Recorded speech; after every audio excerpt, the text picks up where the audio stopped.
Well, good afternoon. Good afternoon, everybody. Welcome to our webinar. This is the second in our two-part series on foundational skills and strategies for struggling adult literacy learners. My name is Greg Smith. I'm Executive Director of the Florida Literacy Coalition. I'm joined by my colleague, Stephanie Rogers, who is our Education and Training Coordinator. And we're pleased to welcome you to this second session that we are pleased to offer through the support of the Florida Department of Education. So we want to do a shout out for them. They support this and other PD offerings that we make available here through FLC. I've been really looking forward to this session. Our presenter, and for those of you who joined us for the first session, will be already aware of Dr. Judith Cohen and her stellar credentials here, and really it was a great session that's available to watch if you didn't have a chance to see it. And Stephanie's going to put that into the chat here, so we'd encourage you to go back and watch that or rewatch it if you attended the session and you weren't able to absorb everything. So there's lots of good information that was shared at that time. Dr. Cohen, just in terms of giving you a little bit of background on her, she was a reading clinician and classroom teacher of students with learning disabilities, dyslexia, and related language and reading disabilities at McClellan School for over 20 years before accepting a position at Florida International University, where she spent 26 years in a variety of roles prior to retiring last year. She served as visiting assistant professor, a faculty administrator, and their director of clinical experiences among the many roles that she's had over the years. So we're really pleased to have you back with us again, Dr. Cohen. I'll go ahead and turn it over to you. Thank you so much for having me again. Hello again to those of you who were here last week, and greetings to those of you who are joining us this week. It is a pleasure to be here, and as Greg said, I've done a variety of different things in my 50 years of my journey in education. And I do want to say that in addition to FIU, I am currently immediate past president of the International Dyslexia Association Florida branch. I just finished 2 terms as president, so I would also like to represent them during this session. I'm also a board member of the Reading League, the Florida chapter, and consultant, author, wife, mom, and proud grandma of a little grandson named Jude, and that's his little picture there, reading, of course, but he's now a little bit older and still reading. And so that's a little bit about me. And then moving on to today's agenda, we're going to do a brief review from session 1, just in case anybody had any questions or needed any clarification. As Greg said, the PowerPoint and the recording are available. So again, if you have any questions, feel free to email me or call me. I provide all my contact information at the beginning and at the end. So today our focus is going to be on orthography, which is really the printed part of our language. And under orthography, we're going to look specifically at phonics, that sound symbol connection that we started to talk about last week. We're going to go into more depth and look at multisyllabic words. We're going to talk about syllable types, syllable division. These 2 pieces are critically important for our adult learners when they start reading these very long multisyllabic words like bioluminescent and don't know where to chunk it or start sounding it out. And then we're going to spend some time on morphology, looking at morphemes, base words, prefixes, suffixes, and then end up with some ideas about fluency. And then hopefully we'll have time for some additional Q&A. So that's kind of our plan. Whoops.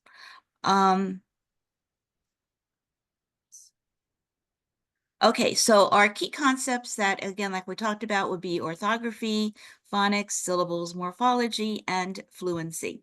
And again, whenever we see something on my slides that are highlighted in green, that usually indicates it has something to do with oral language or speech sounds. And then if it's in blue, it has to do with the print or the spelling of the word. Okay, so we say that the letter or the letters, the graphemes, spell or represent the speech sounds, but we always go from speech to print. Okay. I already mentioned that. And then some key concepts review from session 1 that we mentioned that are very important, and all of this session is based on or grounded in the science of reading and structured literacy. So just a quick review, the science of reading, we know, is a vast interdisciplinary body of scientifically based research about reading and issues related to reading and writing. And I gave you the link for that little guide that is available through the Reading League, which goes into much more depth about the science of reading. And then we say the science of reading is the research base, right? It's the why we do what we do when we instruct in literacy, whether it's children or adults. Structured literacy is the what and the how. So last week we talked about the content and the principles. So that's the what and the how, and some strategies that are beneficial for all students, but vital for those with dyslexia. And as you know, dyslexia falls under the umbrella of specific learning disability, but in basic reading skills. So these are the folks that have difficulties with accurate and fluent word reading, spelling, and writing. And then we spoke pretty much about phonology, which is the speech sound system of a language. So that's just a quick review. But again, that's available in the recording and the slides. I also mentioned last week that teaching reading is rocket science. So all of us who teach, again, whether it's children, high school kids or adults, teaching reading is not easy. And Louisa Moats, one of my favorite authors and researchers, wrote about this back in 1999 and then revised it in 2020 in the American Federation of Teachers Journal, American Educator, and it is available online. So this is the link that I highly recommend everyone to read, because, some people say, oh, anybody could teach reading. This is not true. Reading is very complicated, particularly for those folks who have difficulty learning it. It doesn't come as natural as speech does, and we have to understand that when we speak to folks about teaching reading. So I like to think that it really is rocket science. Again, we know that literacy begins at birth and is a lifelong process, and we just continue to learn and learn as long as we're on this earth. And then this again is that little guide that I just want to make sure you all have the link. And if you're interested, you can download it again for free. It's also available as a hard copy. And again, I don't get any commission. I'm just giving you the facts of where to find this information. And then just real quick, this is what we spent more time last week going over: the elements or the content of structured literacy, the phonology, sound, symbol, and syllables. Last week, we focused on phonemic awareness. Today, we're going to focus more on the sound symbol or the alphabetic principle and syllable types and division. And again, these are the pieces that align with that simple view of reading under word recognition. And then we're also going to talk today a little bit about morphology, which is the first component in that simple view of reading and the reading rope under language comprehension. Our focus last week and this week is not on syntax and semantics, but I do want to just mention that those are part of structured literacy and science of reading. So those folks who say, oh, science of reading and structured literacy is just phonics, that's not true. Okay, so I just want to review and make sure that we understand that all of the components of reading are part of science of reading and structured literacy. So again, the how part is just that it's explicit, systematic, cumulative, diagnostic, and this is very, very important. We know from that research that kids just don't learn to read, and that's why they end up as adults who are struggling, because perhaps they didn't have this foundational skill development that they need early on. So it has to include this explicit, intentional, multimodal way of instruction. Again, this is the how. Okay, and then we did talk about dyslexia. I want to just go over this again quickly. Dyslexia is a specific learning disability that can range from mild to severe. So it's kind of on a spectrum. It includes difficulties with accurate and fluent word recognition and spelling. And I would probably guess that many of the adults who you work with may or may not be diagnosed with dyslexia, but I'm sure they have characteristics of people with dyslexia. We know that, again, according to that research, that approximately 15% of people have dyslexia. This equates to over 30 million adults in the United States, and most of them, unfortunately, don't know that they are dyslexic. It occurs in people of all backgrounds, all countries, all languages. And according to the newest research, men and women are equally likely to have dyslexia. And I found a really nice little guide for teaching adult learners with dyslexia. So I'm sharing that link with you here in this slide. Okay, so again, last week we mentioned how language and literacy are connected, that whole listening, speaking, reading, and writing, the four major components of language, work together. And again, if we look at language as oral language, and again, that fits under that language comprehension piece of the simple view and the rope that we talked about last week. And that includes listening and speaking. Again, it's in green, so it has to do with oral language. And I do like to, I didn't bring my funnel last week, but I like to think of the funnel as a little visual association kind of technique to help us remember that oral language is everything that comes into our auditory system. So right now you're listening, I'm speaking, we're using those parts of our brain to understand oral language. And phonology, phonemic awareness, comes under this oral language. And then the written part of language, which we call literacy, reading and writing, again, are connected to that oral language. So if we don't understand a word in oral language, it's going to be very difficult to read and write and spell it in written language. And then we can also look at it as receptive, which is input. So that would be what you're doing now, listening to me and reading the slides. And expressive is the output. So that would be when we speak and when we put our thoughts in writing.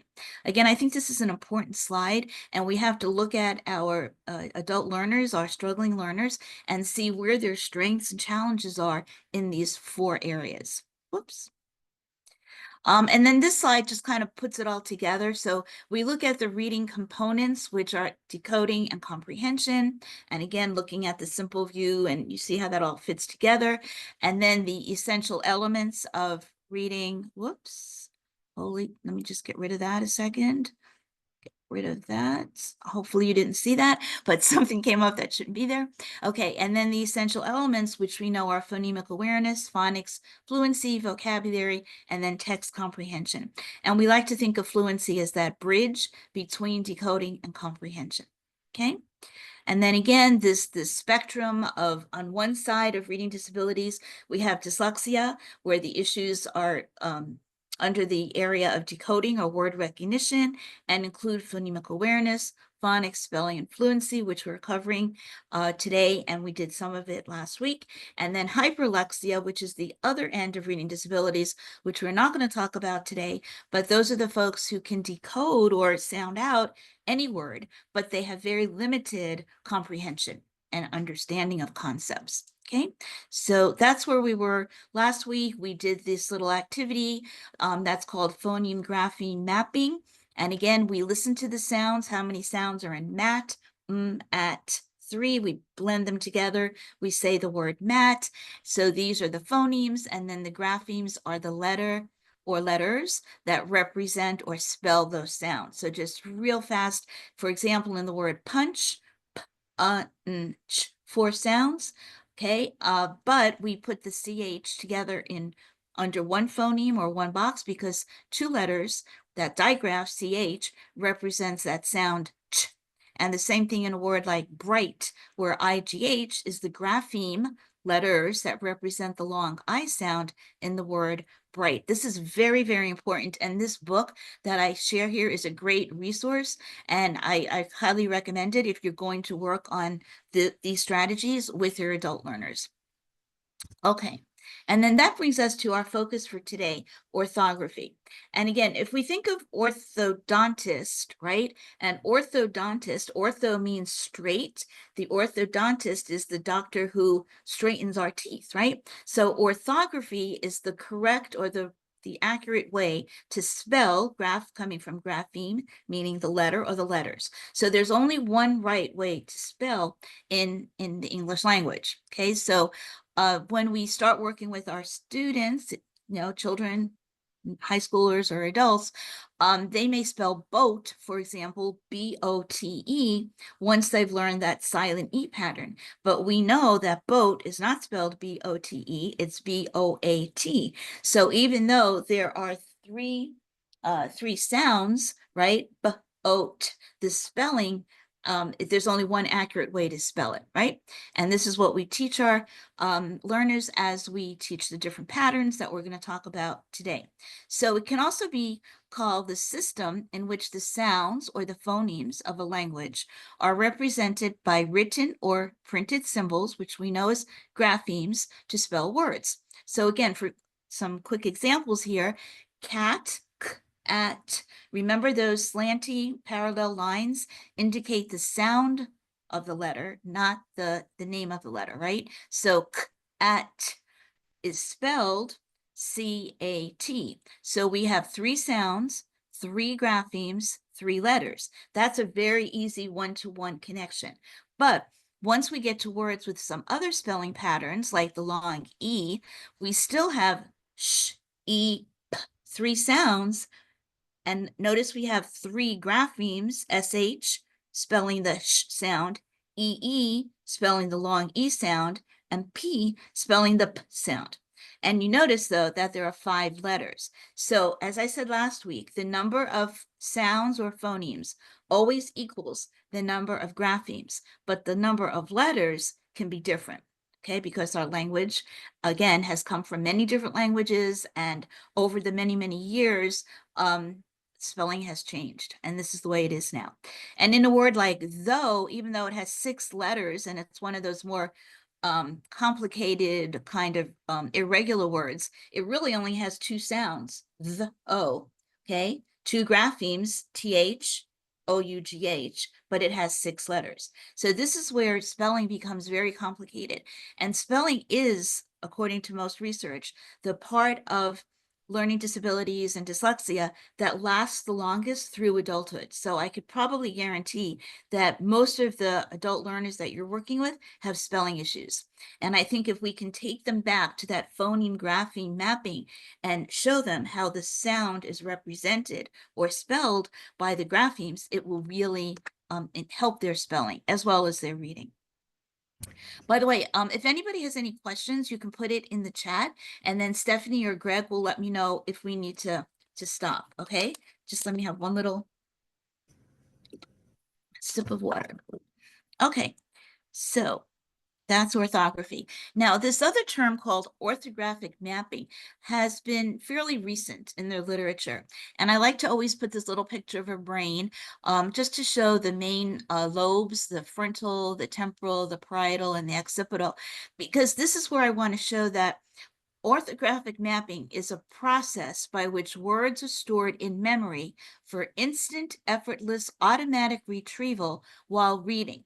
And some researchers call this back part here, this occipital lobe, the brain's letterbox, or it's also called the word form area. So every word that we can recognize as an adult today at this date, because we've learned so much over the many years we've been on this earth, all those words are stored back here in this occipital lobe. So, like I said last week, and I'm going to say it again, sight words are all the words that can be recognized immediately without sounding out or guessing. You can't not read a word you already know. So think about that for a minute. So if I said to you, what is this word? You can't say, I don't know, because it's already stored in your brain as an automatic, immediate retrieval kind of a word, right? So it's context free. We don't need any context to help us figure out the word. It's accurate and it's immediate word recognition. And that came from the work of David Kilpatrick. And I know I have his book somewhere in one of the slides. It's another one that I highly, highly recommend. It's this one, Essentials. of assessing, preventing, and overcoming reading difficulties. I've heard him speak, and he's awesome. So you can see I spent a lot of time on this book with all my little tabs. I think we even did a book study on that. So again, when I have books that are like really good resources, I do want to share them with you.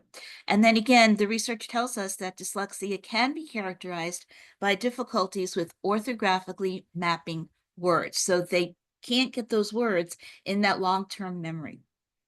Okay. Now, the old edition of, or the old version of sight words, and you probably have heard this, like the Fry list, the Dolch list, the words that we might call irregular words, those are not what we're referring to again. So sight words are all the words that we recognize immediately. But if we are working on words that are irregular, some of the companies have now published, this is really great, reading.com, something called hard words. And so what they do is they write the word, like say said, the s is regular, the d is regular, but what's irregular is that AI. So they put a heart around it and tell their learners that that's the, you know, the tricky part of the word, and we have to remember that part.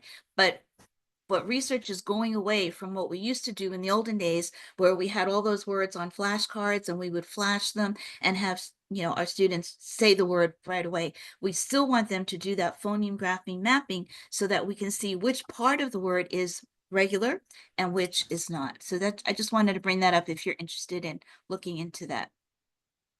So then that takes us back to the sound symbol association, or the alphabetic principle. Again, we hear the sounds, we see the letters that spell those sounds, and then in our brain, in that area that has to do with meaning, we see a picture of a cat. Okay, and it all comes together, and that's how we read and bring meaning to reading. So if anybody asks us, well, really, what is this thing that we know as phonics, or the alphabetic principle? It's the systematic and predictable relationship between the letters of written language and the sounds of spoken language.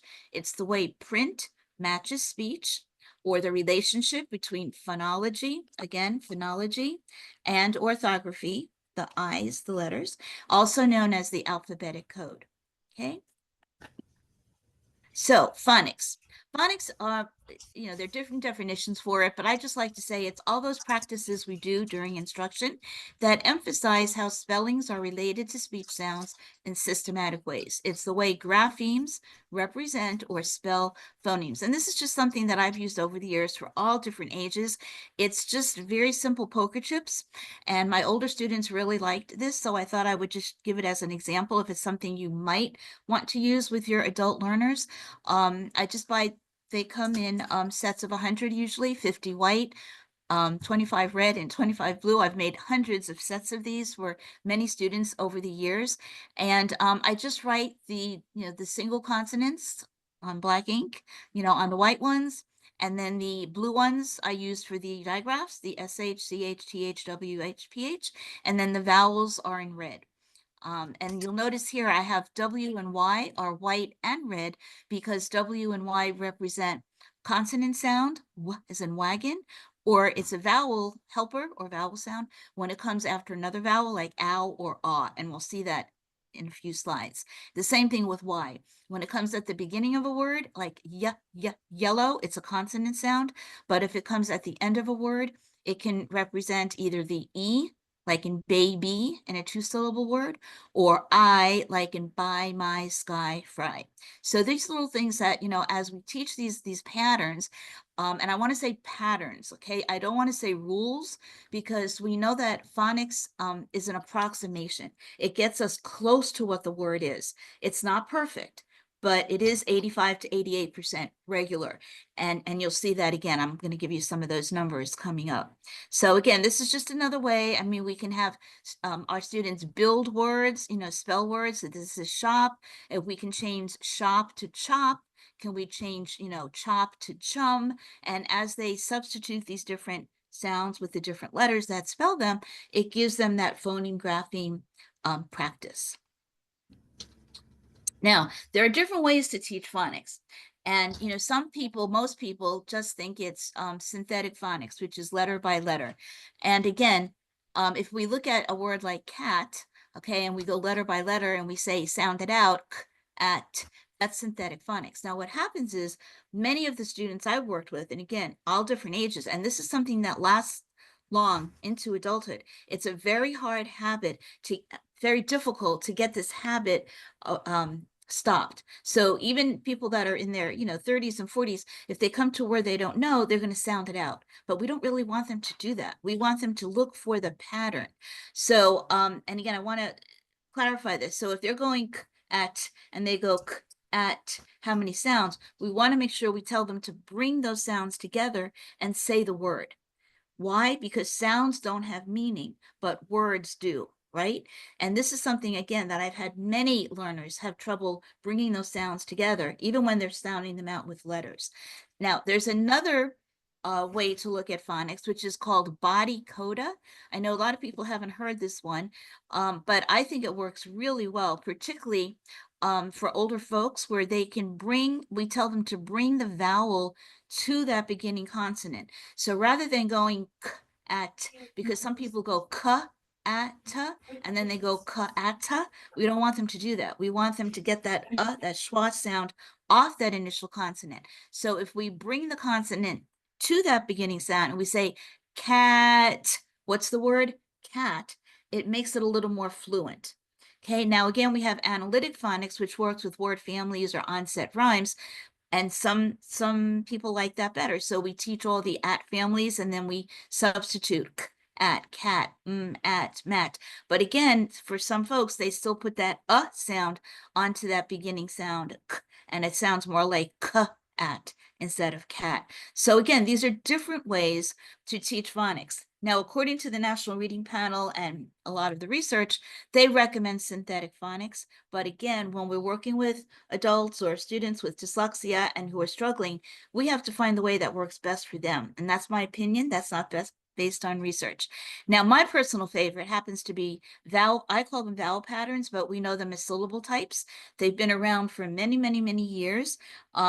And they're my favorite thing to teach, and that's what we're going to do today, because again, it teaches patterns within words, the pattern of the vowel or vowels within the word.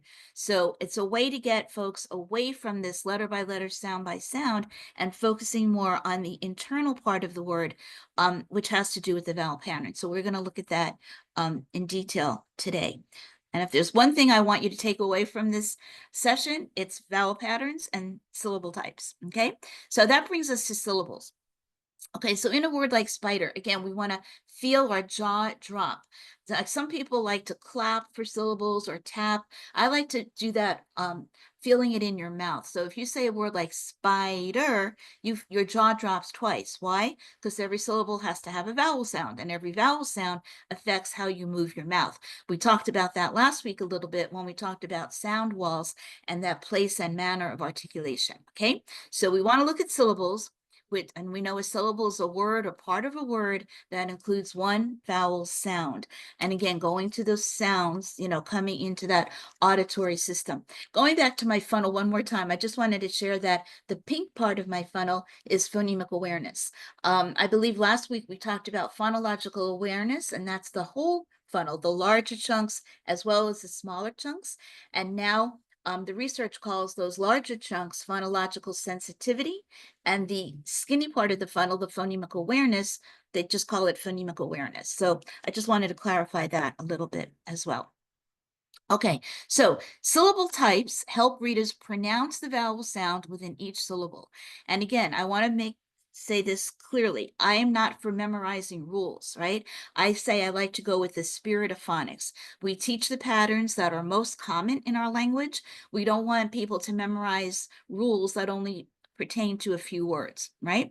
There are 6 basic syllable types. They've been around for many years, but many teachers don't even know them. I like to call them vowel patterns because I like my students to focus on the vowel within the word, and some people call them spelling patterns.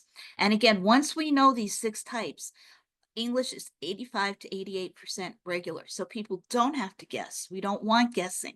And for many of our students, we don't even want them to use pictures or context clues. We want them to look at the pattern within the word. Okay, so I like to go whole to part. in instruction. So this would be an example of a vowel pattern chart. I created this actually in my class many years ago when I was working on my dissertation, and we did adapt it a little bit. Like I said, they've been around for many years. We have our closed, open, silent E, bossy R or R control for older folks.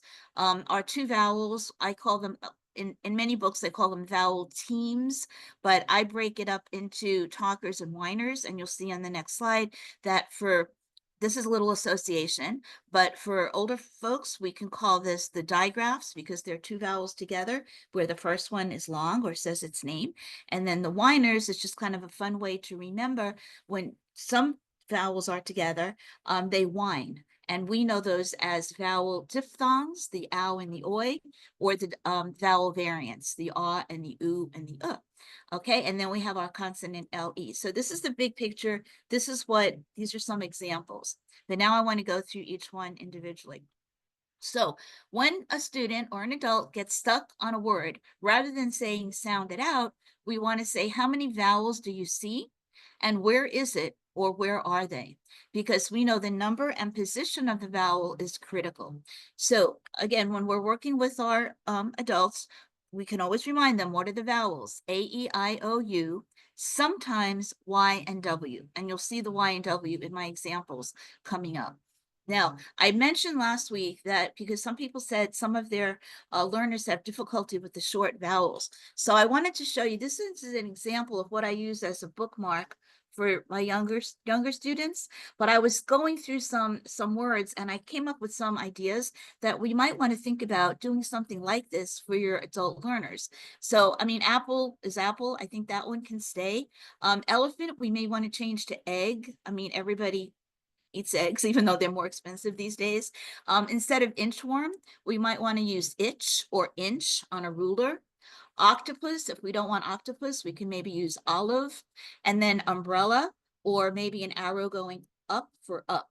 Those are some ideas I had. And then if we had something like this while our learners are reading, it might just help them, make those associations to the short vowel sounds, because I know they're difficult for people of all ages. And it also has something to do with the diacritical, not diacritical, oh my gosh, I just blanked out on the word. The way we speak based on the geography of where we grew up. So for example, I'm from New York. So when I go back to New York, but I've been in Miami for almost 55 years, right? So when I go back, I say coffee and rag. But when I'm in Miami, I say coffee and rag.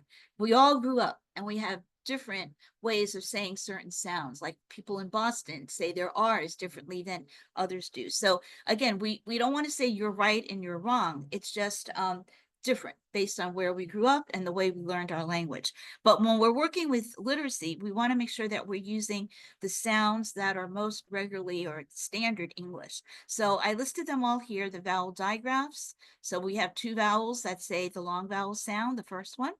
We have diphthongs, ow and oi, and we have vowel variants, ah, oo, and and you'll see them in examples. So I just wanted to mention that. Now, these little pictures here are only, again, associations to help us remember. So when I introduce the closed vowel pattern, and again, this top one is for you. This is for the adult, not to memorize it, but to understand the concept of what we call a closed vowel pattern. Or closed syllable type. It's a word or syllable that contains only one vowel followed by one or more consonants where the vowel is short. Now, I left this here because this is what I came up with or created in my classroom when I was working with some really severe second graders. We came up with this little jingle, one lonely vowel squished in the middle, says a special sound just a little. I wouldn't expect adults to do that, but again, it just gives that concept of what this means. Why do I have a closed sandwich or a sandwich here with two pieces of bread and whatever that is, meat and lettuce and cheese? Because I also like to use the example of a closed sandwich. So from now on, we're going to think of our consonants as the bread and the vowel as the meat or the filler. Okay, so in a word like, let's take any of these, take the word fin. All right, so I have one piece of bread, it's a consonant, right? The F, my vowel is the filler, squished in the middle, and then the N is holding it in. So we're thinking of it as that consonant N holding in or pushing in that vowel so that it can't say its real name or the letter name I. It's not fine, it's I. That's why, again, we want to have some association for that I. And again, the other thing is I like to use sign language. I think I mentioned that last week too, just for the vowels, because for those folks who need that little tactile kinesthetic association, it might connect it to the brain and help them when they're reading with their fluency. Okay, so again, that's the concept of a closed syllable type. Now you notice once we have blends, beginning, ending blends, beginning blends, or digraphs at the beginning or at the end, it's not usually those consonants that cause a problem for our learners, it's that vowel. So again, once we get that concept of the short vowel held in by that consonant, it really, really helps. And then once they get that, then we can also show them that words like at and ed and in and on and up are also closed syllables, because we don't care what comes in front of the vowel, it's what comes after the vowel that holds it in. So again, that T is holding in the A. It can't say eight, it's at. So again, this is, you're going to say, well, these are very simple words. My learners can read all these, but you're going to see how this comes really important when we get to those multisyllabic words. Okay, so I usually teach, my sequence is closed pattern and then open. So an open sandwich, again, my consonant is the bread. So in a word like me, the M would be my bread, my consonant. And then the hot turkey or maybe gravy that comes on top of it is on top of the bread, but there's no more bread holding it in. So now, again, this is the concept of the open sandwich. The vowel can pop out, or it's free to say its long vowel sound or the name of the vowel. So for us, for the adults, we say it's a word or syllable that ends with one vowel where the vowel is long, right? Now, obviously, your adult learners know the difference between short and long vowels, but many of the students I've worked with over the years don't. They may start writing it little short or writing it tall for long, but as long as your learners understand short are the, are what I like to call special sounds of the vowel, and then long is just the name of the vowel. Okay, so again, for the younger students, we came up with if one vowel at the end is free, it pops way up and says it's named to me. So in a word like she, one vowel at the end, it's long, she. Now, again, the letter U can be pronounced oo or you. Either way is considered long. So we have here oo, flew. And then, like I said before, when Y is the only vowel in a word, in a one-syllable word, it's going to say I. So I fly, right? So that's our open. And then I go to the silent E. For younger students, we sometimes call it the magic E. But again, this is for us, the adults, it's a word or syllable that ends in E, containing one, this one's a little complicated, containing one consonant before the final E and one vowel before that consonant where the vowel is long. Again, I don't believe in memorizing this. It's the concept that we want to know. So a teacher friend of mine made this little rhyme up if you like it. The silent E is quiet, but it has a claim to fame. It makes the vowel before it say its real name. For the younger students, we use the silent E is so powerful, or sometimes we say so magical, it gives all its strength to the other vowel so that it can say its real name. So whatever idea you want to use, the concept that we're teaching is that when E's at the end, it jumps over the consonant to the other vowel, and then that vowel is long or says its name, and then the E is silent. Okay, so we have E, Steve, I, ride, O, hope, U, cube. Now, some instructors like to go from closed to silent E and then introduce open, because they take words like rid, which is closed, and they add on the silent E and it becomes ride. Or take hop, add on your silent E and it becomes hope. Start with cub, add on your E and it becomes cube, right? So that's our silent E. Now we know that if we teach this really, really well, and then our student comes across a word like have or give, they may read that word as have or give. Now this means you've taught the silent E pattern really well, but then you have to say, remember, we're always bringing this to meaning. Phonics is a way to get to the word's meaning. It's not, It's not the end, the final goal, right? We want to get meaning. So we want to make sure that we tell our adult learners that no word in English ends in a V. So what is a have? I don't know. I've never heard of a have. So now let's do what I call plan A and plan B. If there's no such word as have, then let's try the other sound for the vowel, my a sound, have. Oh yes, that's a word I've heard before. So that's probably the word we're going to use here. Now I have a whole slide on set for variability, which just means flexing your vowel sounds. But again, I've always called it plan A and plan B. So we'll get to that too, but I wanted to bring it up here because somebody might say like, well, what about a word like have? Or give, or love, or live. There's a reason for that. No word ends in E. I mean, in V, sorry. And then I always say somewhere along the line of our language, they added this E here. I used to tell my little kids so that the V doesn't fall over, the E just holds it up. But for us, we just want to let them know that no word in English ends in a V, okay? So that's silent E. Then we get to our R-controlled. Again, we use R-controlled pattern. It's a word or syllable containing vowel followed by R. The vowel sound is altered by the R. For younger students, we say the letter R is so bossy. It tells the vowel that it can't say its real name or its special sound, long or short, but must say the R sound as in car, for, her. All right. And then I always introduce I call these the girls. And I say, this is not a him, it's a her. This is not a boy, it's a girl. And this little girl has a curl coming down her forehead.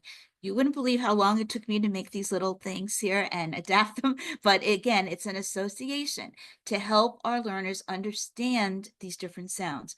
And then we have R is in car and or is in for. Okay, so again, it's part of the patterns and we want to make sure our learners understand them. Then we go to double vowel. Well, I guess the picture didn't come out, Stephanie, but that's okay. The double vowel talker.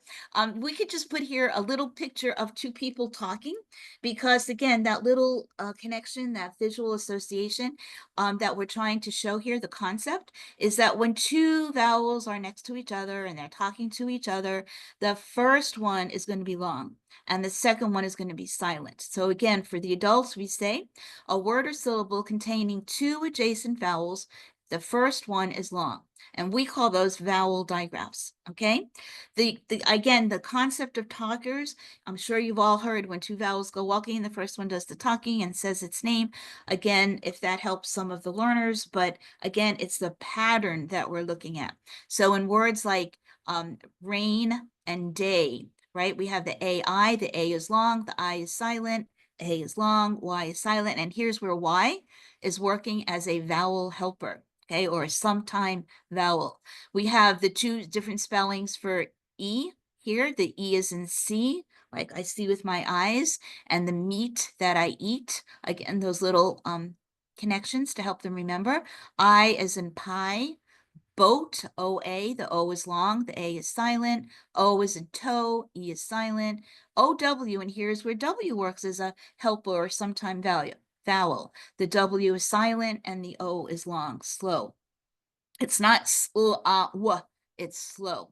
And same thing with U, the UI spelling and the UE spelling. And these are all the possible combinations of what we call vowel digraphs. So once folks understand these different patterns, it really makes reading and spelling, so much easier. And then we have what we call double vowel whiners. And again, whiners is that association. My little picture here that kind of got lost was two little babies crying because they're whining, they're crying, and it helps us with that association. Okay, so the vowels are not long, they're not short, there's some other kind of sound. And again, the definition is a word or syllable that contains two adjacent vowels. The vowels say neither a long or short sound, but rather a very different sound. And we have to learn those sounds. And again, we call them as adults diphthongs or vowel variants. Now, my little story that we made up here to help younger students remember it is we say sometimes when two vowels are next to each other, they make a funny whining sound, like when you fall down and say, ow, ah, oi, and get a boo-boo. And since we have a couple minutes, I'm going to tell you my little story. And I'm going to point, you can see my arrow, right? Can you see my arrow or not? Yes? Okay. So here's my little story. So this little boy falls down and he hurt himself and it really, really hurt. So he goes, ow, it hurts. And then his friend sees some blood gushing out and he goes, ooh, that's gross. You hear the ooh sound? And then he runs to his mom and his mom says, aw, poor baby. Aw, you have a boo-boo. And then he goes to his grandma in Miami Beach and she goes, oi, oi, oi, what did you do? And gives him a cookie. Now, that's just a silly little story, but it helps students remember all the different sounds of what we know as diphthongs and vowel variants, or we might refer to as double vowel whiners. It includes all these different sounds. Now, again, when we look at these, you say, well, why do we have to have two different spellings for the ah sound? Well, again, what the research tells us is that the AU spelling usually comes at the beginning, like in August, or in the middle of a word, like fault. The AW spelling usually comes at the end of a word, like saw, jaw. The oi boys, again, same sound, different spelling. If it's oi, it usually comes at the beginning of a word like oil, or in the middle like foil, toil, boil. And the oy spelling when it comes at the end, like boy, toy, joy. The ow, ow, now again, the only two true diphthongs in English are oi and ow. Again, the o u is when it's at the beginning of a word like out, or in the middle like loud or proud, and OW spelling at the end like cow. And then the oo, I put two big O's here because it's the oo in moon and the EW oo, like in new. Again, if it's in the middle, it's the OO typically, and then EW if it's at the end. And then the lowercase OOs are in like book or cook or cookie. So again, we don't want to memorize them, but we want to build these patterns so that, and brainstorm, like how many words can we think of that have this spelling or have this spelling and that fall under that category of diphthong or vowel variant.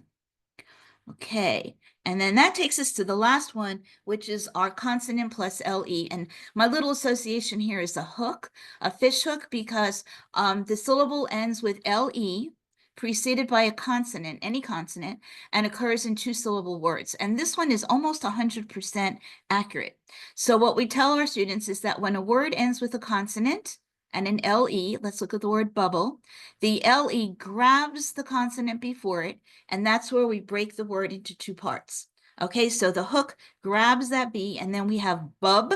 Now we already can read this because we've learned our closed pattern. So we know it's one vowel closed in, so that's got to be a short U, bub. And then we just say this fast, bull. There's kind of a schwa sound in there. The LE grabs the B and we cut it. We don't say ka because the A is at the end of the syllable, so it's an open syllable. So we have K, bull, cable. The LE grabs the G, we cut it. The EA is a double vowel talker or a vowel digraph. So the E is long, the A is silent. So we have eagle, eagle.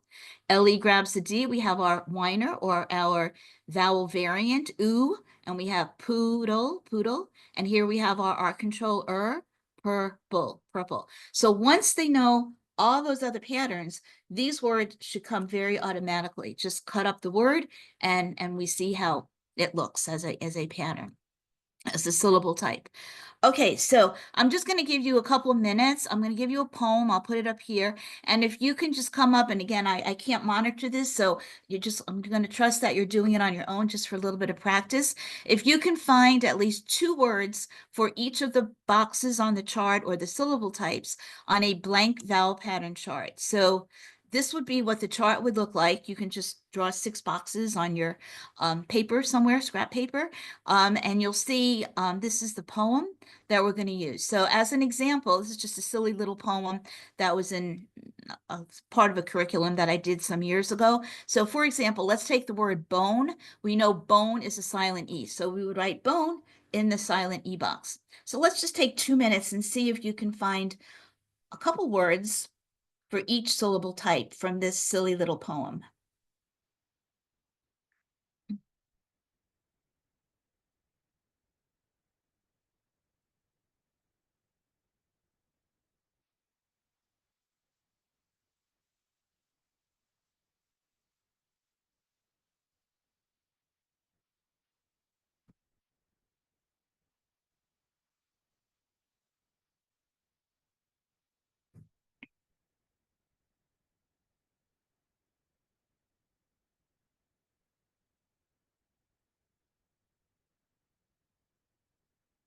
All right.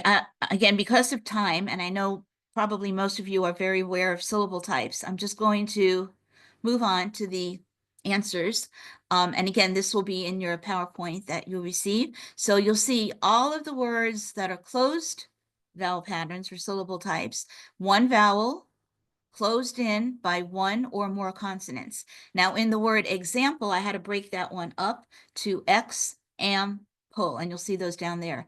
The open, we had words like no, be, he, and then the first chunk or the first syllable of idle, cable, and maple. The silent E, like, use, bone, drone. Again, the O, oops, that R should not be in red. Sorry about that. That should be a black R there. Okay, R controlled or bossy R, we have sir from circle, and we have work from worker. And by the way, this one could be split up in two different ways. It can be WORKER, or it can be work as the base word and ER as a suffix. Doesn't make any difference as long as the student gets to read the word and bring meaning to it. All right, and then our double vowel digraphs or talkers. Remember, we have to have two vowels next to each other. The first one says its name, so we have bee and tree. And our whiners or our diphthongs and vowel variants are ah as in dawdle, oo as in noodle, oo as in doodle. And then again, this particular poem was written to practice the consonant LE words. So you can see there were a lot of consonant LE words. And again, once we break them up, we put the first chunk into the pattern that we already know, and I already showed that to you. Okay, again, once students can do this, you're going to see their reading improving and their fluency improving because now they're focusing on patterns. And again, the brain is a pattern detector. So we want to get away from that letter by letter, sound by sound, and look at patterns. Okay, do I want to stop there for a second? Are there any questions on the vowel syllable types or vowel patterns before we go to syllable division? And feel free to unmute yourself if you have a question or put it in the chat. We'll also have time at the end, so if there aren't any. Yeah, no questions at this point. No? Okay. Now, again, I hope you don't mistake my little animals here as childish because, again, they are visual associations to help us remember the different types of ways we divide up words. So I might call these turtle words, but we can just call them consonant LE words, right? But turtle is a good example of that. So again, we already learned this one. We learned that the LE grabs the T when we went over our consonant LE. We look at the first chunk, tur, and we know that's an R-controlled syllable, so our word is turtle. Okay, now the next four are, we're going to do a strategy called spot and dot. So let me just go over them with you, and then I'll show you how we apply the strategy. So if we look at the word rabbit, and we try to sound it out, we'll go ab, b, it, right? But we don't want to do the b, it. So we're going to apply the vowel, consonant, consonant, vowel pattern. Notice I'm not saying rule, pattern. So when we start seeing words that have two consonants between two vowels, we're going to instruct our students to divide it between those two consonants, right? So we divide it between the two consonants, and now we can read each chunk because each chunk is a closed pattern. So we have rabbit, we put it together, rabbit. Now, I'm sorry, not plan A and plan B yet. Tiger words and camel words are what I call plan A and plan B, because if you notice, they both have one vowel, one consonant, one vowel, but there are many more what I would call tiger words. So if we see a word that has one consonant between two vowels, we usually break before the consonant, and we have tiger. Tie is open, ger. It's not tigger, right? Tigger goes with Winnie the Pooh, but that's not a tiger word because there would be two G's in that word and it would be tigger. But if we break it between the consonant following this pattern, we have an open syllable and an R-controlled syllable. Now, plan B is a word like camel. In this case, if we broke it up before the M, like we did for tiger, we would have camel. What's a camel? I never heard of that. That's why, again, decoding, phonics, instruction, it's an approximation to get to the real word. So if I never heard of a camel, I'll say, okay, let me flex, let me do plan B and move my breaking point here after the M instead of before it, and I have camel. L, camel. Oh yeah, that's a word I've heard before. And then the other one, which is applied in very few words in English, is what we call a lion word, where we break between the vowels. And again, we break between it. We have lie, which is open, on, which is closed. A few other words that fit that pattern would be diet, science, poet, poem, but there aren't that many. So I like to start with R control plus consonant LE words like turtle, then go to rabbit words and gradually teach tiger and camel words. So that's syllable division. So this is the strategy called spot and dot. And again, we tell our students to spot and dot the vowels. So I spot it. And again, I keep my vowels in red for as long as needed. Once they don't need to see it in red anymore to make it that obvious, we take the red away. That's just kind of a scaffolding strategy to help it become visually obvious. So we spot our vowels, we dot them, we connect the dots, we look at the number of consonants between the vowels. If it's 2, we break between them. If it's 1, we break before the consonant. If it doesn't sound right, we move over 1 and break after the consonant. So again, this sounds very simple, but when we get to very long words, this becomes very useful. Okay, so your turn. Again, I know my time is flying, so I think I'm just going to go through these with you, but these are some longer words that I thought would be appropriate, for older learners. And we would take each word, we would spot and dot them, and we would break them between at, lan, tick. And you see it's a multisyllabic word, but each syllable is closed. So once your learners understand closed syllable type, we can give them words like Atlantic or fantastic, and they can divide them up, put them together, and say the big word. Now, a word like professor, now again, if they know how to spell the word and they know how to read it, obviously we don't need to do this, but if they don't, again, we do our spot and dot. We have O to E, 1 consonant, break before it, then we go E to O, 2 consonants, break between it. What do we have? Pro, open, fess, closed, sore, R control. Professor, professor. Entertainment, again, we look at the consonants. If there are 2 between the vowels, we break between it. Now we have some more here. Now, whenever we have a vowel digraph or diphthong, we keep it together, okay? So this counts as 1. The AI counts as 1 because it's 1 sound, right? Tain, right? So it's 1. So here we go from here to here.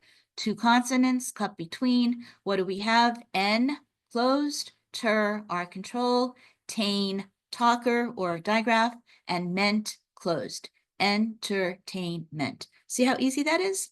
And then in a word like accommodate, again, we keep the one thing I want to mention here is we always keep our silent E chunk together, and it usually appears at the end of words. So again, we have our 2 consonants, break between them, 2 consonants, break between them, 1 consonant, break before it, and we have ac, closed, com, closed, mo, open, date, E. Now you notice I said mo here. If this were a spelling word, I would tell my student to remember it as what it's supposed to be, an open. But when we talk, we do this thing where we mush our letters and sounds together and we say accommodate. So if we look this up in the dictionary, this O would be represented by that funny little upside down E that represents a schwa.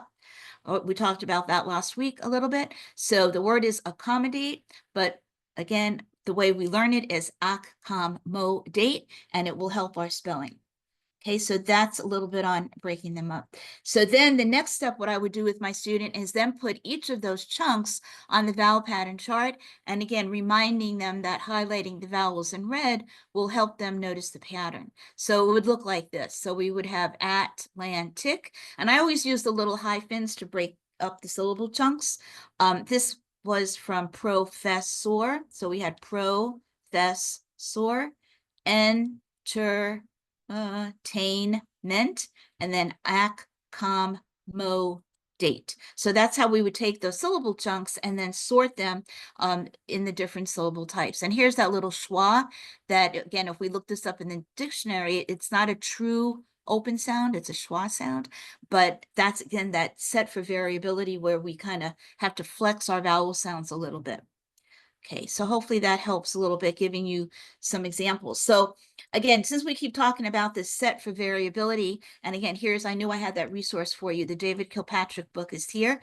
So what is set for variability? I had to do some research on my own on this because again, it's a term that's been used fairly recently.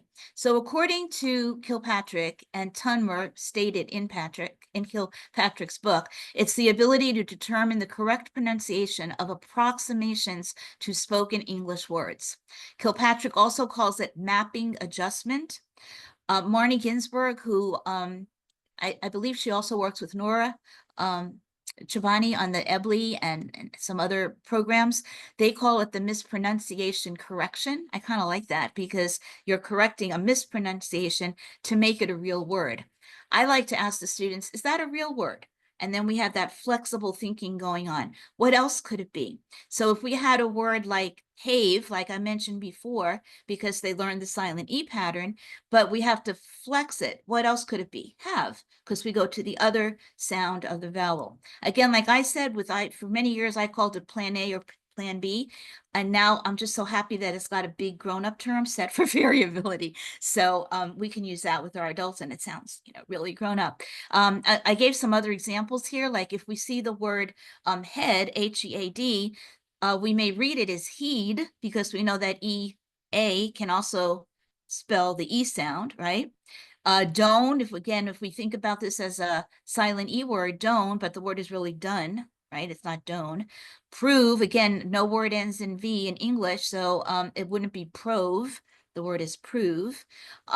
If we look at the word motel, that we may sound it out as mottel, but what's mottel? We don't know what that is. So again, we have to flex it, motel. And then again, lemon, like camel, there's no such word. So we have to move it over and say lemon. And then some people might say island, right? But it's island. So these are ways, again, these are just some examples of words that we could use as plan A and plan B. What would be the correct way? It's got to be a word that's in our brain that we know in that mental lexicon, in our mental dictionary, that it's a word we've heard before. So this is something you may want to do some research on. Somebody just sent me an article that was just written on like a real research article. I haven't had a chance to read it yet on set for variability, but they did some research saying that when you teach this, it does make reading more fluent and accurate once students know how to do this. Okay, so that takes us to morphology. And again, I'm going to quickly probably go through this.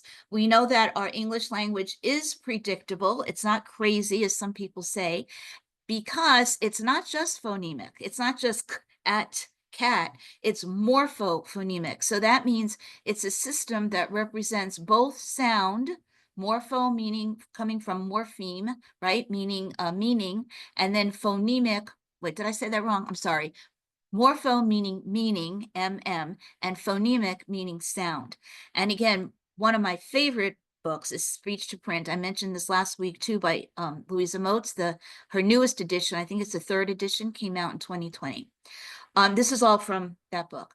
She says 50% of common English vocabulary can be spelled by phoneme grapheme correspondence alone, like sun and brush. Once you know that SH spells sh, you can read this word, there's no problem. So that would be very phonemic.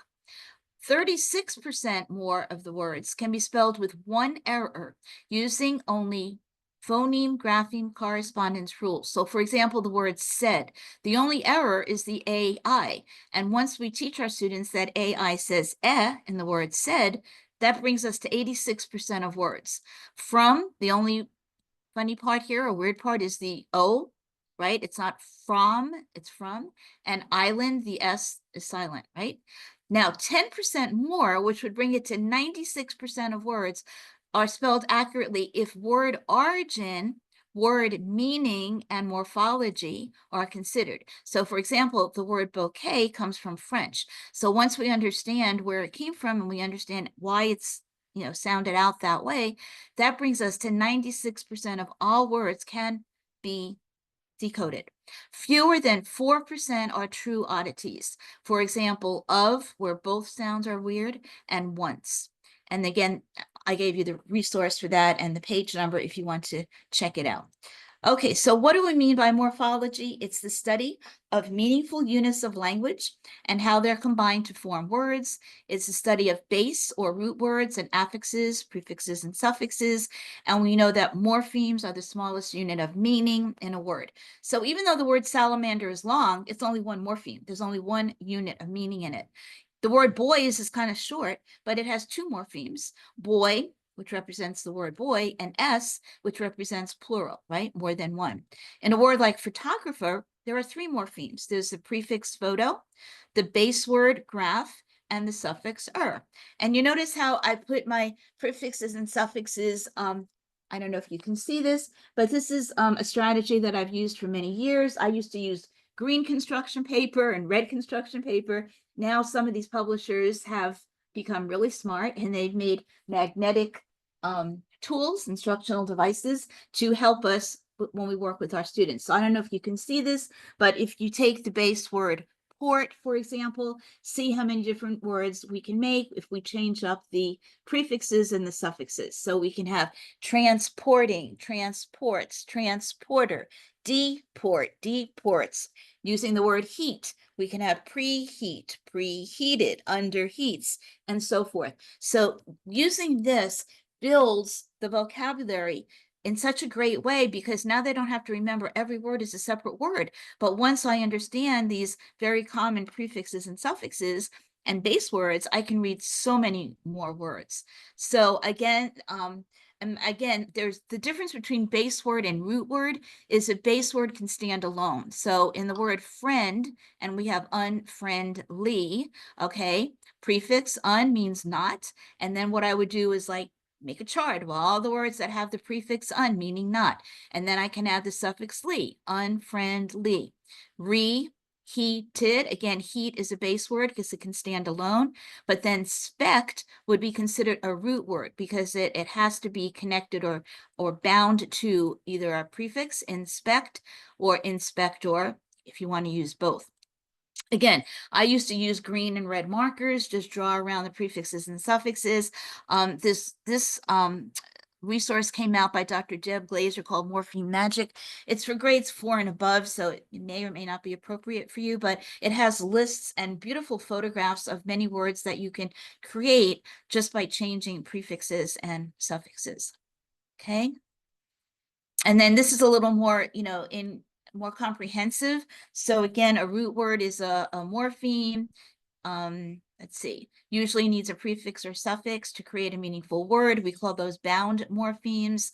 Latin words, for example, aud, meaning to hear. We get words like auditory and audible. Using Greek words like the phone, phon, meaning sound, coming up with words like phone and phoneme. I know there are all kinds of resources on Latin roots and Greek roots that can help create lists of these words as well. A base word, like I said, is a morpheme that can stand alone, so they're called free morphemes. And then we have our prefixes and our suffixes. So you can look at that at your leisure. I'm not going to read those to you. Now, I thought this slide was really important, and this might be something that we maybe should have started with because it's adapted from, again, my hero, Dr. Louisa Moats, from a webinar that I heard back in 2019. But I think it really makes us understand how language is so critical and how we recognize or decode and spell words. So we take a word like unreachable, and we know it's one word. So if we think of it as a unit of analysis, it's one word. But if we feel it, let's look at morphemes first. So unreachable. So it has a prefix, a base word, and a suffix. So it has 3 morphemes. Now let's look at syllables. Unreachable. We know it has 4 syllables. Every syllable has to have a vowel. Now we look at the phonemes. We have the n, e, ch, b, o. If we count them, there are 8 phonemes. Now, how do we spell those phonemes? By using graphemes. Remember, I said last week, and I'll say it again, the number of phonemes will always equal the number of graphemes. So we have the spelling U, N, R, E, A, C, H, A, B, and then the L, E. And then how many letters? 11. So using that one word, we can break it up and think about all these different components or patterns in our language. And that takes us to, I have a few more minutes for fluency. And fluency, I like to call it the ability to read with case. And case is just a little way for us to remember comprehension, accuracy, speed, and expression. Now, when we say speed, we don't mean so fast that we don't understand what we're reading. Appropriate speed. Expression, another word for expression is prosody. It's highly correlated with comprehension. Many students, even adults, have fluency problems because there are still gaps in their phonological, phonemic awareness, and phonic skills. And like I said before, it's the bridge between decoding and comprehension. Here's another one of my favorite researchers and authors.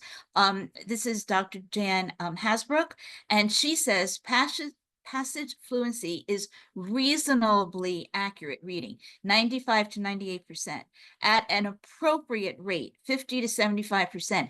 And this is where she says we don't have to go for 98 or 100% rate.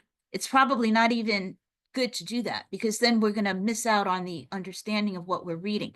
She says 50 to 75% or the rate at which you speak is enough for reading fluency with suitable expression that leads to accurate and deep comprehension and motivation. And I gave you the resource for this book as well, right there. She also calls it AAA. I kind of like it. She says accuracy, automaticity, and access meaning. So that's just another way to think about fluency instruction. So accuracy is the ability to recognize words correctly. We don't want them just reading words that are not real words. And she calls it the 5 F's. She has a lot of associations here. Accuracy is first, foremost, forever, the foundation of fluency. I love that. So it's not all about speed. And I think we as teachers have done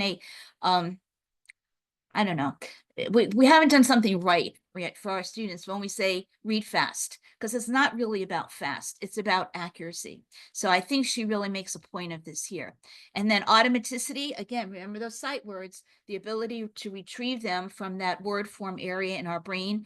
And then most importantly, access meaning, because we want to be able to understand or comprehend what we're reading. Okay, these are just some strategies for improving fluency. Read as quickly as you speak. She says from grade 6 to adult should be about 150 words correct per minute. Fluent reading should sound like speech. I know you're all aware of reading books on tape through Learning Ally and Bookshare. Choral reading, reading together, echo reading, repeating after the instructor or someone else, phrasing, the scooping or looping, partner reading, reader's theater, timed readings, and pointed reading. Now I'll show you what those are in a minute. So phrasing, just means using slash marks or scooping or looping. So we could say the brown dog jumped over the wooden fence. Waving his arms frantically, he shouted at the driver to stop. Or scooping, the soft cuddly kitten drank milk from the blue bowl. Some other people who have written a lot about fluency are Tim Rasinski and Tim Shanahan, if you want to check out their resource. I love pointed reading strategy because you could take a poem, and like I said, we ran out of time, so I can't really do this, so you're going to have to just think what it would look like. I would read a poem, and the student would follow along as I read it, and then I reread it. They underline or highlight 5 words, phrases, or sentences that they like or find interesting. When I reread it, they join me and they read their favorite parts. And then we talk about were there any significant parts. And then we read the poem together with choral reading. So I love this one, and it works really well with older students as well as adults. And that came from Kylene Beers, When Kids Can't Read, What Teachers Can Do, grades 6 to 12. And I guarantee a lot of those strategies are appropriate for adult struggling learners as well.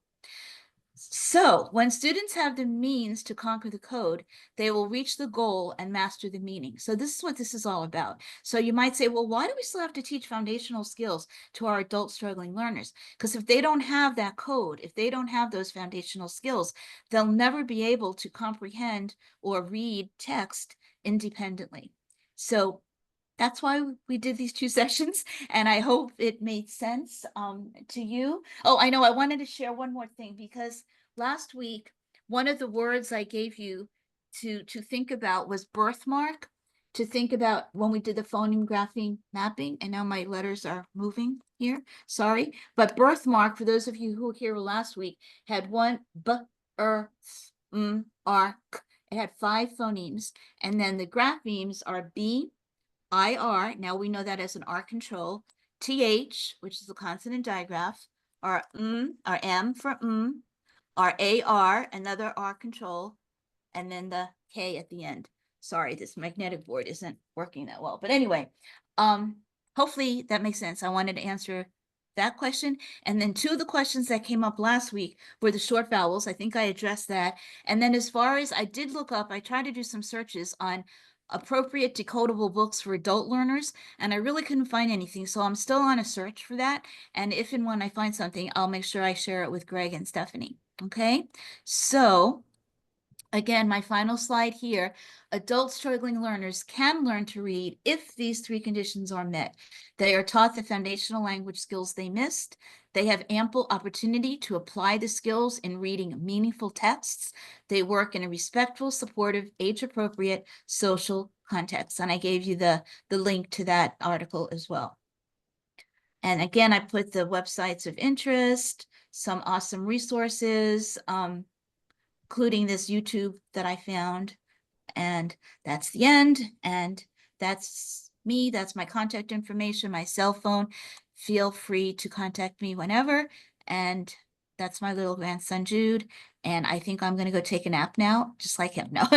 Anyway, so I'm going to stop sharing this so that I can see you and see if anybody has any questions, comments, concerns, or anything in the chat that I can answer. I know our time is right on time, but It's okay. We'll, for those of you who are okay to stay on just a couple of minutes here, we'll wrap this up, but we do want to make an opportunity here if anybody does have questions. There's nothing in the chat, so you can go ahead and unmute yourself if you have a question. Hi, this is Shanice. I do have a question because is there a more like law back approachable version? Because like well, I can only speak for my program, is dependent upon volunteer tutors with no educational background. And I feel like if I covered some of this, they would run screaming from a training and think that they could not do it. Whereas law back is very approachable, and we've had success with that. But is there a more approachable version to your presentation? this is the simplest I can get it. Oh, wow. There's a Okay. lot more. It could be much more detailed, but I feel, again, I taught this to 1st and 2nd graders, and they got it Oh, using the wow. syllable types and the spot and dot. 2nd graders got it, and they were reading, and they were applying these strategies. They were spot and dotting and dividing up multisyllabic words.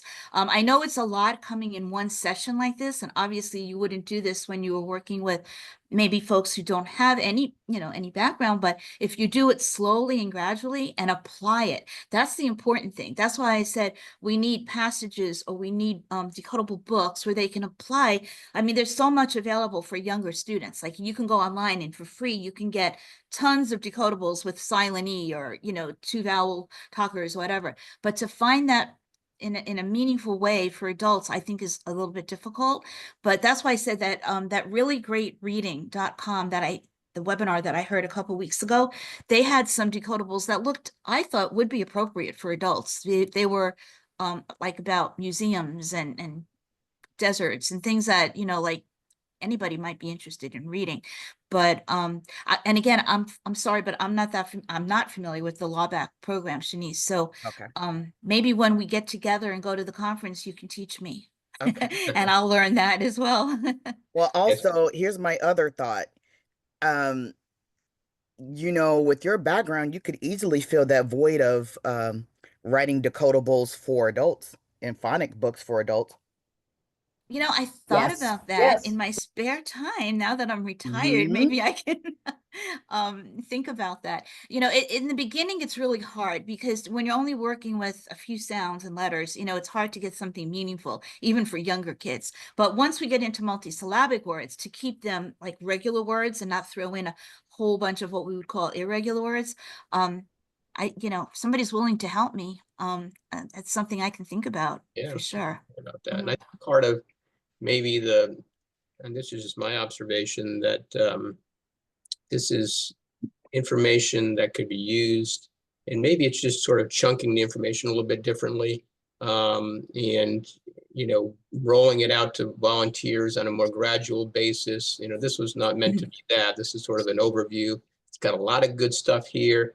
I know that for some of you, this might seem like a whole lot to process in a short time. So that's not meant, it's not meant to be that. These are recorded videos that you can go back to, and there's lots of good resources that Dr. Cohen has referenced there. But as an organization, we could take a look at that too, and to see if there's ways to kind of take this and break it down a little bit. If I'm understanding you, Shanice, or this sort of delivering this to volunteers in a way that it's just a little bit more manageable chunks that they can kind of use and start to roll out with their students. Yeah, that's right. Yeah, just so that you know, Shanice, I've done this. I mean, this is like really a lot in 2 weeks. I've done this in like 2-week workshops, you know, where it was like a little bit every day and we practiced it, and you know, it was much more hands-on, you know, like in person.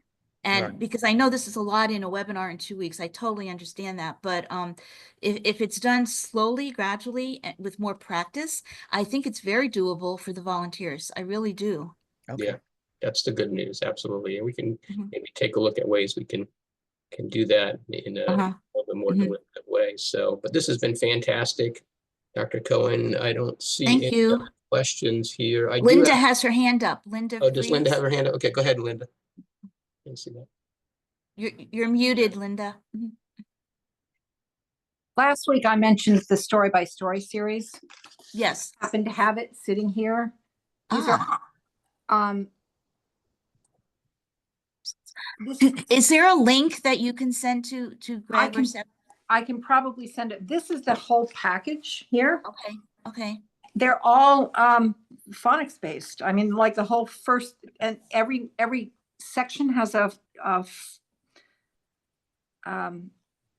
record keeping form, so you can date the completed with 90% mastery. But the whole first section is short vowel sounds.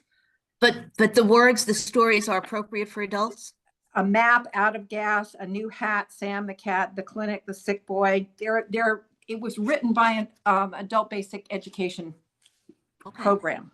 Okay. And there's quite a bit of stuff that's, you know, age appropriate content in adult literacy.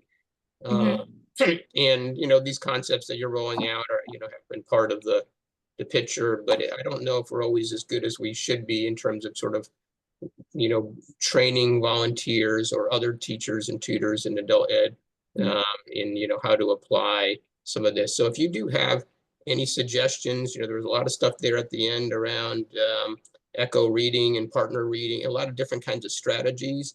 If anything kind of resonated with you, please put that in your evaluation. There's a comments section there. We'd love to hear if there's certain things that you think you'd like to explore further. And if you can take a few minutes to fill that out, we'd really appreciate it. That's part of what we provide to the Department of Education, showing them, you know, that we did this session and it was useful to folks. Hopefully you found it useful. I'd also like to know what I can do better, because, you know, I do these a lot, but there's always room for improvement. Right. And I just remembered the word, you know, as you get older, you know, I think when estrogen goes, you forget words. We call it dysnomia in, you know, special ed, but it happens to older women most of the time. The word I was thinking of was, oh my gosh, now I just lost it again. Not diacritical. Dialectical difference. Thank you. Thank you so much. You could tell my age, right? Dialectical differences, right? Okay, thank you. Okay, sounds good. Okay, and a quick shout out to our with regard to our conference. It's coming up in May, the 13th to the 15th. We're in Daytona Beach. We put a link in the chat, and this is our last day for the early bird registration pricing. So if you're interested, check it out. And if you register today, you can save a few dollars, but we'd love to see you. There's going to be lots of sessions there, including Dr. Cohen's going to be doing a couple of sessions for us as well. I'll be there too. So if you come, stop by and say hi, and maybe, you know, we can talk. Okay. Absolutely. Okay. Thank you, everybody. Thank you, everybody, for listening. Good afternoon. Thanks. Bye now. Bye. Bye-bye.